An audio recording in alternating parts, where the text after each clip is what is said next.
All right, so these are our spirally notes for after Unit 2B, and we're going to work on a couple things that you might need help with before we start Unit 3A. All right, so the first section is simplify each radical expression, so we have to make sure we know how to simplify radicals. So we've been doing this since Algebra 1, but just to make sure we're good with it here. So I want to simplify root 32. Root 32 is not a perfect square itself, but I can simplify it because there is a perfect square that goes into it. So now when I ask you for a perfect square that goes into 32, I'm not looking for any number that you choose. I'm looking for the biggest perfect square. So the easiest way to help you get moving on this is to list your perfect squares. So 1 squared is 1, but we don't write down 1 because 1 goes into everything. 2 squared is 4, 3 squared is 9, 4 squared is 16, 5 squared is 25, 6 squared is 36, and I've just passed 32. So I actually don't even need the 36 because we passed 32. All right, so now I'm looking to see which one of these numbers goes into 32. Now I want the biggest number, not any of them. So I work this way to make sure that I pick the biggest number. So 25 is not a factor of 32. 16 is. I didn't mean to scratch it out, I meant to circle it. So 16 goes in there twice. Now people will always ask, can we use 4? That's like simplifying 50 over 100 and saying, can I simplify it to 5 over 10? Sure, because that then simplifies to a half, but why not just say it simplifies to 1/2 first, right? We want to do it in one step rather than two. So our final answer here, this will always be a perfect square, so you will always be able to simplify it. Square root of 16 is 4, and then root 2. The only way it wouldn't be is if you did it wrong. All right, looking at the next one right here, I don't know the square root of 40, but I'm hoping to see that there's a perfect square that goes into it. I'm going to go back to this list here instead of rewriting it again. All right, so after 25 comes 36. After 36 comes 49. I already passed 40, so 40 does not go into 40. 49 does not go into 40. 36 does not. 25 does not. 16 does not. 9 does not, but 4 does. So 4 goes in there 10 times. Square root of 4 is 2, so this is 2 root 10. Root 10 is not simplifiable because none of these numbers go into 10. All right, next one, 52. So 52 is not a perfect square itself. My perfect squares, 4, 9, 16, 25, 36, 49, 64. I passed 52, so you can cross that out. 49 is not a factor of 52. 36 is not. 25 is not. 16 is not. 9 is not. 4 is. 4 goes into 52 13 times. In my head, what I did is I divided by 2 twice. 52 divided by 2 is 26. Divided by 2 is 13. So I have 2 root 13. All right. Then get the next one. I have to square root a fraction. Remember, to square root a fraction, you square root the numerator. You square root the denominator and then simplify. So I get root 5, which is not simplifiable, over square root of 9 is 3. This is my final answer. I can leave radicals in the numerator. I cannot leave them in the denominator. So if there was a radical in the denominator, I would have to rationalize. Speaking of, I can't, or 1 is already itself. Root 3 I can't simplify, but I also can't leave root 3 in my denominator. So what I'm going to do is I'm going to rationalize it. So what I'm going to do is I'm going to multiply it by something. This has to be equivalent to 1 because I can't change the value of the fraction. So what I'm going to multiply it by is something to get the denominator to no longer be a radical. So if I multiply it by root 3 times root 3 is just 3. So that's a good thing. But I need to multiply it by root 3 over root 3 because this is 1. And all that I'm doing is actually multiplying it by 1. If I multiply anything by 1, it's still itself. So now you're going to multiply straight across. 1 times root 3 is root 3. And then root 3 times root 3, once again, that's root 9, which is 3. So anytime you multiply a radical by itself, it's just the radicand. All right, last one in this section. 10 is fine, but root 2 is not. And I can't simplify root 2, but I can rationalize this. I'm going to multiply by root 2 over root 2. I have 10 root 2 over 2. Now, one thing about this answer is that it's still simplifiable because I can simplify 10 over 2. 2 goes into 10 5 times. 2 goes into itself once. So that is 5 root 2, and we never put anything over 1, so just 5 root 2. Okay? All right, let's move on to the next section. It says use the Pythagorean theorem to find the missing sides of each right triangle. So first off, has to be a right triangle to use Pythagorean theorem. And then the Pythagorean theorem is leg squared plus leg squared equals hypotenuse squared. All right, so let's go ahead and do Pythagorean theorem on this triangle. Since it's a right triangle and we have 2 sides and we're missing a third side, we can use Pythagorean theorem. So leg squared plus leg squared equals hypotenuse squared. So that's 25 plus 144 is equal to a squared. Combine like terms, 169 equals a squared. And then square root to solve. When we square it to solve algebraically, remember we have to count for the positive and negative solution. So I have a equals positive or negative 13. Now if I look back at my diagram, I look to see that a is a side length. Can a length be negative 13? No. So a is positive 13.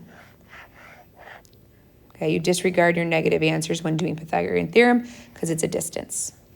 All right, here's the next one. Leg squared plus leg squared equals hypotenuse squared. Y squared plus 25 is equal to 49.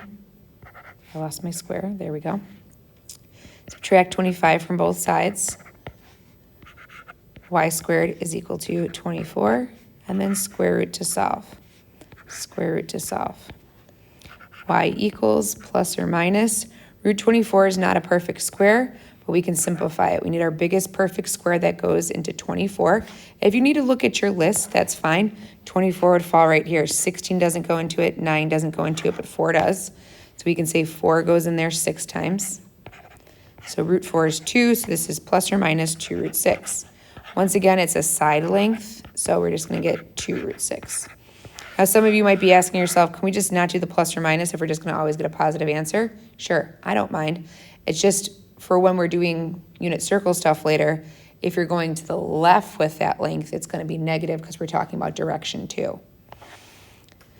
All right, last one on this section, leg squared plus leg squared, x squared plus 2 squared, or those can be switched, but it has to be equal to your hypotenuse squared.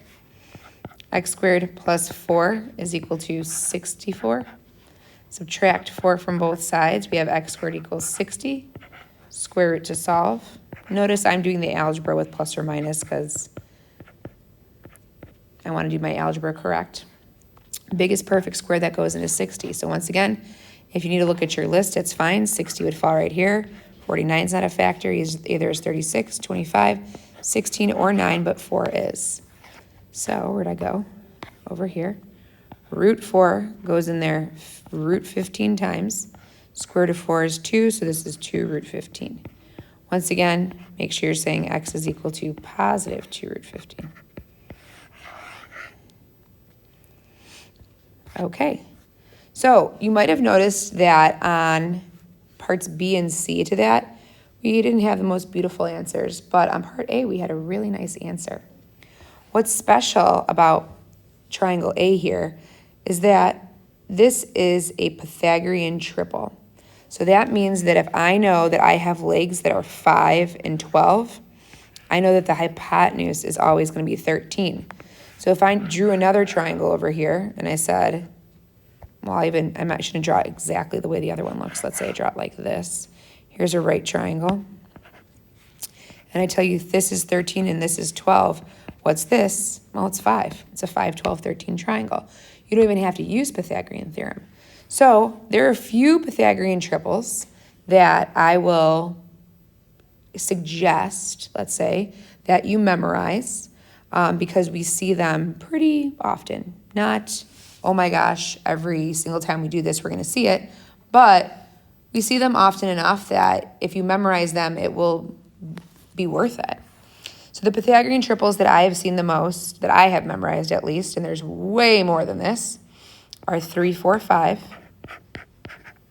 That means if the legs are 3 and 4, the hypotenuse is 5. Or if the hypotenuse is 5 and one of the legs is 3, the other one's 4. So that's the explanation on all of these. So you can obviously tell which one's the hypotenuse. It's the biggest one. 5, 12, 13 we see a lot, which is the one we just talked about. So 3, 4, 5, 5, 12, 13. 7, 24, 25. 8, 15, 17. And 9, 40, 41.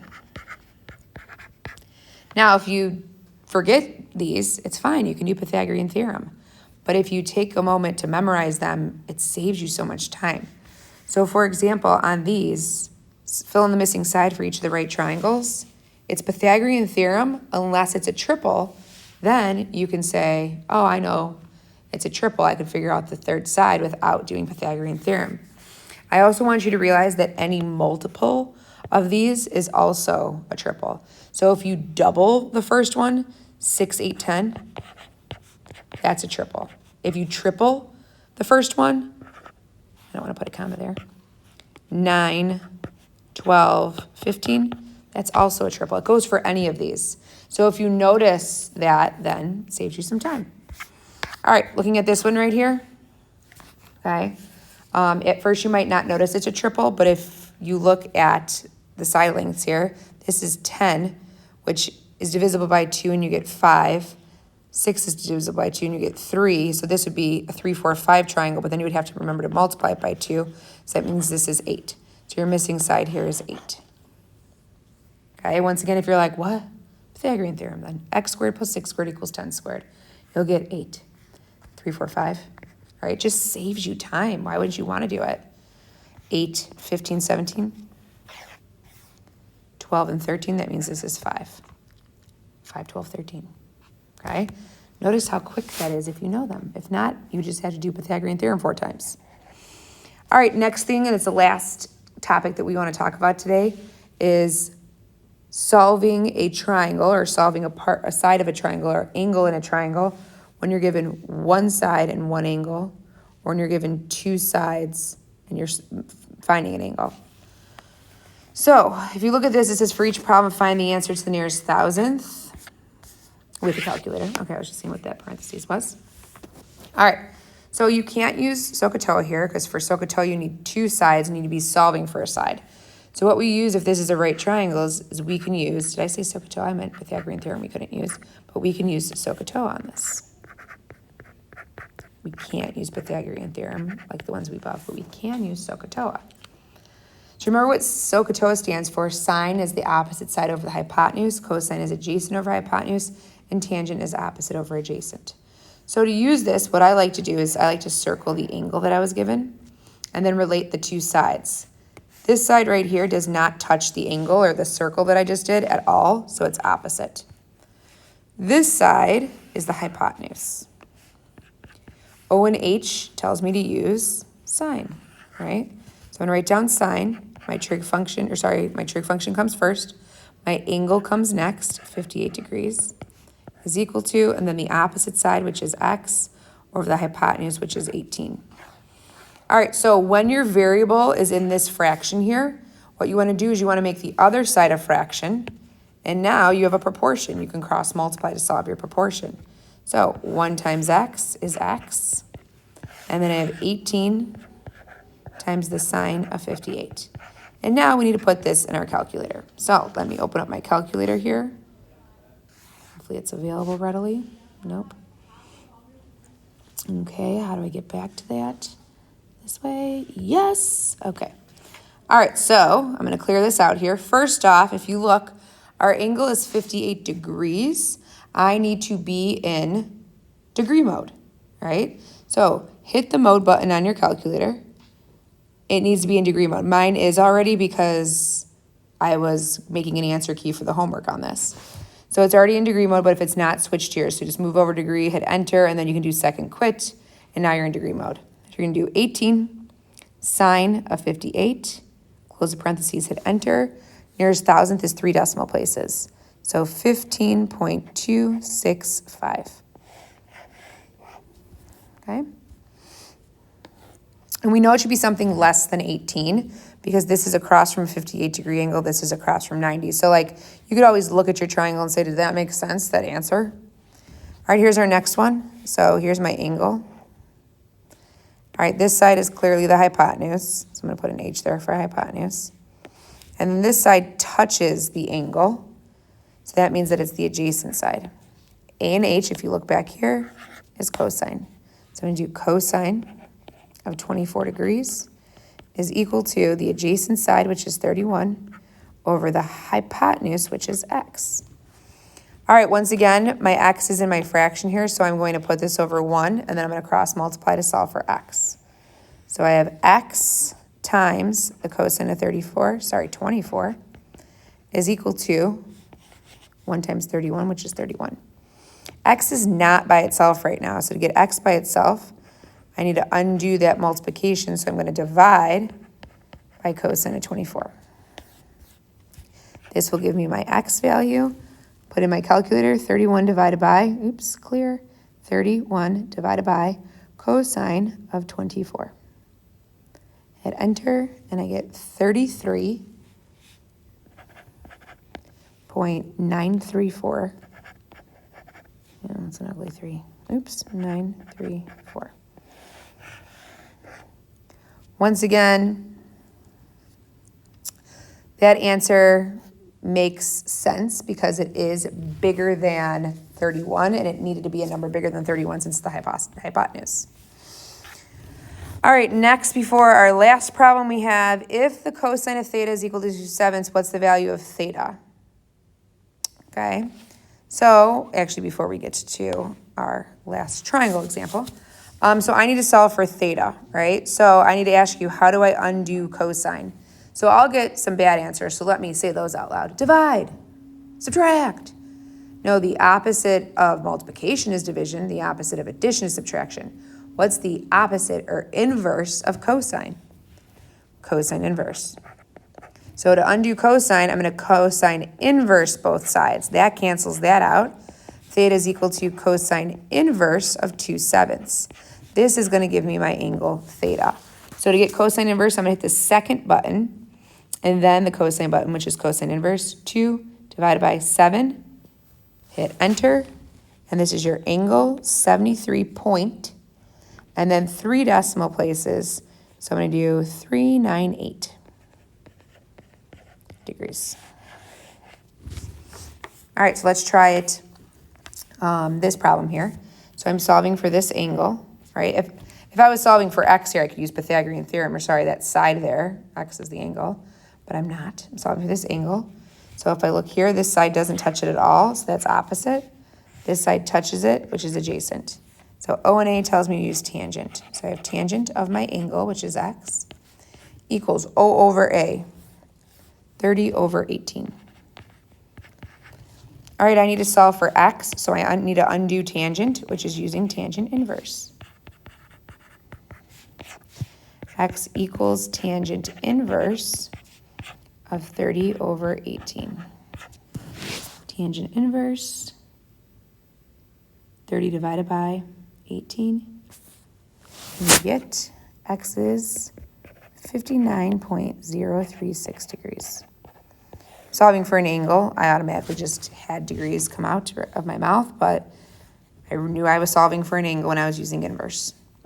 All right, last one is a word problem here. It says, a plane is flying at an altitude of 12,000 meters. From the pilot's seat, the angle of depression to the airport tower is 32 degrees. How far is the airport tower from a pilot directly beneath the plane?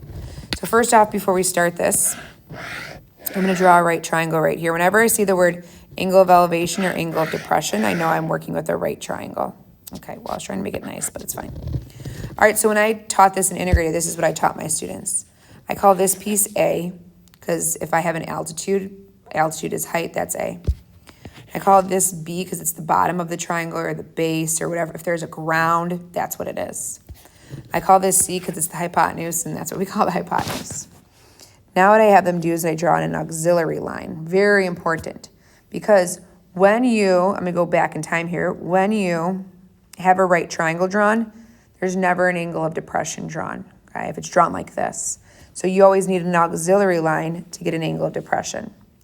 An angle of depression comes down from a horizontal line.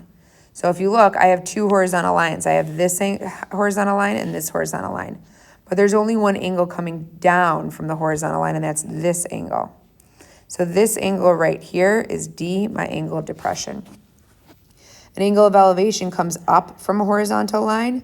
So this angle here, E, is my angle of elevation. And then I have this angle, which I tell my students that we're going to put an F there, because if you call that an angle of elevation or depression, you're going to get an F on the problem. Okay? All right, so let's go ahead and do this drawing so that we can set up our trig equation. All right, so this says a plane is flying at an altitude of 12,000 meters. So there's my altitude. And I can see that my unit is meters in case I'm looking for a length. From the pilot's seat, the angle of depression to the airport tower. So first off, where the heck is the plane? The plane is right here, just in case I need to see it, okay? All right, so it says the angle of depression, which we'd never have drawn in. So I'm going to draw on a horizontal line, and then the angle coming down from that is my angle of depression, 32 degrees. All right, and it says that his line of sight, so this is the pilot right here, and he's looking at the airport tower, which is right here, just so we all realize that. Okay, how far is the tower from a point directly beneath the plane? So here's a point directly beneath the plane. Here's the tower. I want to know how far that is, so that's my X right there.